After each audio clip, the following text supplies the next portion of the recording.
Bien, buenos días. El día de ayer apareció una nota en los medios que nos habla acerca de la felicidad de los mexicanos, según la encuesta de bienestar subjetivo realizada por el INEGI, el cual en sus conclusiones nos dice, buenos días, tocayo, que la población mexicana en su mayoría es optimista. Curiosamente, en dicho estudio, los habitantes de nuestro estado, el de Veracruz, no presentan ese nivel de satisfacción. Hace unos días, en una conversación con el profesor Víctor Manuel Domínguez Mesa, veracruzana, y se lo presento aquí, la idea de platicar acerca del concepto de felicidad, aprovechando que el profesor Domínguez Mesa ha realizado estudios con el doctor Ben Shahar, y quien dicta la clase de psicología positiva en Harvard y es considerado como el gurú de la felicidad.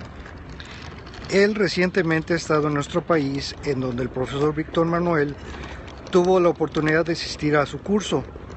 Así que demos la palabra al maestro Domínguez Mesa, a quien le haré 5 preguntas. Si más adelante alguien desea hacer un planteamiento, habrá un espacio destinado para ello, o bien los invito a ver la repetición de esta transmisión, ya sea en Facebook o en Víctor.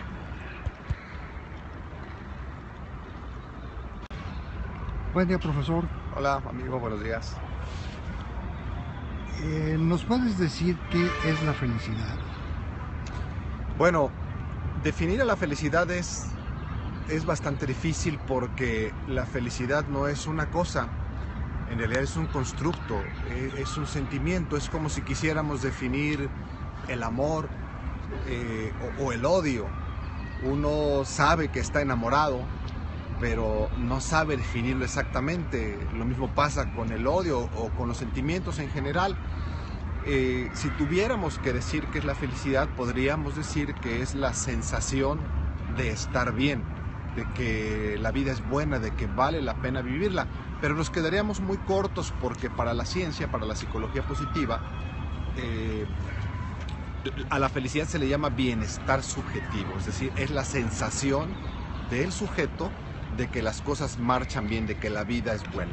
A grandes rasgos eso podríamos decir sobre el concepto de felicidad, pero es un concepto que durante más de 2.500, 3.000 años los grandes sabios no han podido definir. Bien. ¿Es lo mismo ser infeliz que no ser feliz? No. Thoreau llamaba vidas de tranquila desesperación a la vida que mucha gente vive, refiriéndose al concepto precisamente que tú llamas de no ser feliz. Es decir, hay vidas que pareciera que se viven en tonos grises. Nada está muy mal, pero tampoco nada está muy bien, como si viviéramos en neutro y de bajadita, permíteme llamarlo así. Ser infeliz es el extremo, es irnos un poquito más hacia lo negro, ¿no? Es la sensación de que la vida no vale la pena, que las cosas marchan mal, es la tristeza, es la ansiedad, es la depresión, pero no ser feliz estaría un poquito más arriba de eso. Te repito, sería como pues vivir porque sí, van pasando los días y desafortunadamente es algo que le pasa a mucha gente porque no nos preguntamos sobre la felicidad y cómo podemos incrementarla. Bien. Esta pregunta, ahora que estaba haciendo la investigación, me inquietó porque es importante, dado que hoy en día los derechos humanos cobran una gran relevancia. Así es. Entonces yo te pregunto que si existe un derecho a la felicidad y si existe en nuestro país. En nuestro país explícitamente no. Sin embargo, si tú revisas especialmente en el ámbito de la educación, te vas a encontrar el concepto de educación integral, actitudes y valores, desarrollo de la personalidad, especialmente con los niños. No está explícito. El único país que yo conozco que en su constitución está explícito es Estados Unidos, ya tú bien lo sabes, que me parece además que en su declaración de independencia, con el tiempo que lleva, me parece que fue un gran acierto por parte de los padres de la independencia de Estados Unidos mencionar el concepto del derecho a ser feliz. En México no está como tal.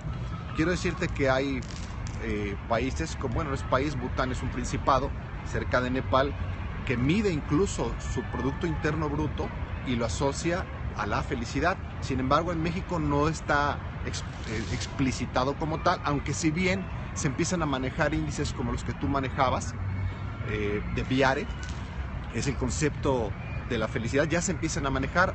Hace un par de semanas se llevó a cabo una reunión aquí en Guadalajara, en México, de la OCDE, y ya empezaron a hablar sobre la necesidad de medir estos conceptos de felicidad. Porque déjame decirte, en tu muy bien hecha introducción, que hay dos maneras de medir la felicidad desde el punto de vista, vamos, de las empresas o de las instituciones, organismos que lo miden. Una es, en una le preguntan a las personas, se llama índice Gallup, qué tantas emociones positivas tuvo el día anterior y en la semana, si sonrió bastante, si se sintió bien, etc. Y la otra, que es a la que se refiere Viare, a la que tú haces mención, tiene que ver con la satisfacción sobre la vida. Y esa tiene que ver con los recursos, es decir, con salud, con educación. Son cosas distintas. En el primero al que me refería, los latinoamericanos tenemos un alto índice de felicidad, es decir, somos proclives a sentir emociones positivas. Sin embargo, la satisfacción con la vida no estamos tan bien, porque precisamente los servicios a los que tenemos acceso no son tan buenos como en países como Dinamarca, Finlandia, los países Suecia, Suiza, los países nórdicos, que son quienes presentan mayores índices de satisfacción con la vida. Bien, este asunto de las redes sociales y una encuesta como la que mencionábamos inicialmente, a veces como que estigmatizan la felicidad. Y por ejemplo, el problema de Siria, de los emigrantes de Siria, la gente como que ve mal que alguien sea feliz ante esa situación. Entonces yo te pregunto lo siguiente: ante la pena ajena, ¿es correcto que una persona sea feliz? ¿Se debe de sentir mal por serlo? Primero déjame comentarte, porque es importante decirlo, que Siria presenta los niveles precisamente más bajos de felicidad por obvias razones, pero sí quería comentarlo ante el éxodo tan lamentable que todo el mundo es testigo de lo que ocurre en Siria. Ahora, tu pregunta es muy compleja porque ya entra dentro del terreno de lo ético. La felicidad es un asunto personal, y si bien podemos hablar de un asunto grupal, es un asunto más bien personal. Sería imposible prácticamente que todas las personas fueran felices al mismo tiempo en el mismo lugar, por el simple hecho de que tenemos conceptos distintos y caminos distintos para llegar a la felicidad, de tal manera que lo que a mí me puede hacer feliz, a ti no. Es el eterno concepto de justicia. La injusticia va a existir siempre por el simple hecho de que no tenemos conceptos iguales sobre justicia, e incluso creo que eso es normal, es parte de la humanidad, de tal manera que yo tengo derecho a ser feliz en tanto mi felicidad no te afecte directamente a ti, en el sentido de conculcar tus derechos básicos, especialmente el de libertad. Por eso es tan importante hablar sobre derechos humanos, amigo, cuando se habla de felicidad, de respeto a la libertad. Mientras yo no conculque tus derechos para decidir, para ser libre, pues yo tengo derecho también a ser feliz. Pero es un tema más bien ético y por lo tanto bastante complejo. Bien. El concepto de felicidad puede ser también sujeto de cierta trivialidad. Sí. Ahorita alguien puso un comentario que tiende hacia eso, ¿verdad? Confunde, desde mi punto de vista, y se lo digo con todo respeto, qué es ser feliz. Más bien lo ve como una situación de tipo carnal. Yo no creo que sea eso. ¿De tipo qué, perdón? Carnal. Carnal, ajá. Sexual, pues. Sí.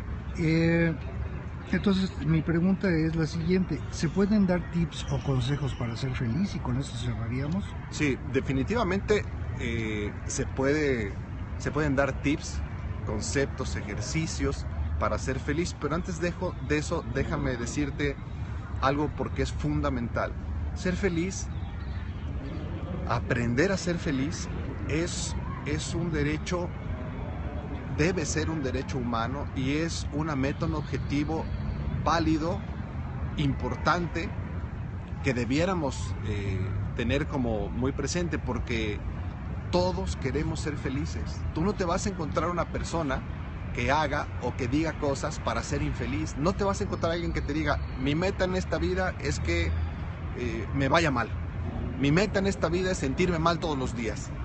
Eso no existe. Todas las cosas que hacemos en el trabajo, en las relaciones personales, en el deporte, con nuestra familia, con nuestros amigos, todo lo que hacemos tiende a sentirnos bien. Lo hacemos porque queremos ser felices. Aunque lo disfracemos con otros nombres, éxito, sexo, amor, triunfo, etcétera, en realidad lo que queremos es estar bien, es sentirnos felices. Así es que no debiéramos echar en saco roto ni pensar que esto es trivial, porque además la felicidad no es solamente sentirse bien, tiene que ver mucho, amigo, con los logros, con las metas, con el compromiso, con el sentido en la vida, con las relaciones con los demás. No solamente es estar bien. Yo puedo ser feliz jugando Xbox 5 horas y después de 10 años darme cuenta de que mi vida no ha tenido sentido. Entonces es un concepto mucho más amplio y sobre eso habla la teoría de la felicidad, sobre un constructo, no sobre una cosa, pero es un tema ya más complejo. Bien, pues no sé si hay algo que quisieras agregar. Tengo entendido que próximamente darás una conferencia sobre esta temática. Sí. ¿Nos pudieras decir para cuándo es, para invitar a nuestra audiencia? Encantado, con mucho gusto. Vamos a platicar sobre este apasionante tema el día miércoles 18 de noviembre a las 11:30 de la mañana en la sala de medios Ángel Hermida, aquí en la hermosísima Benemérita Escuela Normal Veracruzana. Vamos a platicar sobre qué es la felicidad, mitos y realidades de la felicidad, y finalmente vamos a hablar sobre la teoría de la felicidad. Están todos invitados. Gracias, profesor. Gracias, amigo. Con el marco de nuestro mural de la Benemérita, como bien dices, hermosísima, yo te agradezco mucho esta oportunidad de charlar y los invito a todos ustedes a que nos vean en repeticiones, ya sea en Twitter o en Facebook. Buen día, saludos a todos, hasta luego.